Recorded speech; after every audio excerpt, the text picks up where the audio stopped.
Before I went to graduate school and before I came here, I was a child protective services worker in Massachusetts, and I worked in the child welfare system for 10 years. I feel like an awful lot of not just what I learned about children and families, but what I learned about policy, I learned working as a child welfare worker. So in those days, child welfare was co-located with the welfare department, and so I sat in the welfare office, and I learned a heck of a lot about welfare, food stamps, Medicaid, social services, Title 20, you name it.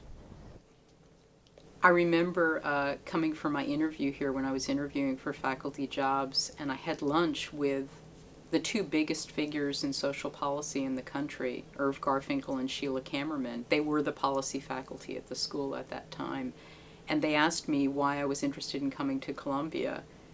And I said, because of the two of you. I mean, Columbia had then and still has the best social policy faculty of any school in the country. And since that time, the policy faculty has grown and gotten even stronger. I spent quite a few of the last few years writing a book called Britain's War on Poverty, and it's the story of the Labour government's 10-year effort to end child poverty. So the goal that they set out was to end child poverty in a generation and cut it in half in 10 years. And so it's amazing enough that they even set this goal, but even more amazing is that they actually achieved the goal.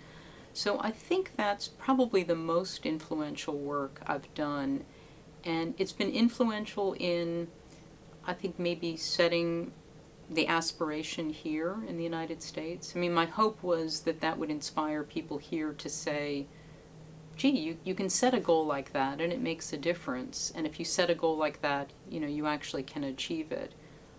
So I'm still asked quite a lot to give talks about that book. I think we can learn from evidence from other countries. I think we won't do something here just because another country did it, but I think once we make up our mind to do something, I think then we're open to evidence from whatever setting.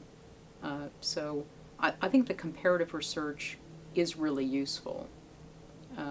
And I think it's useful to have it available for when the moment arises.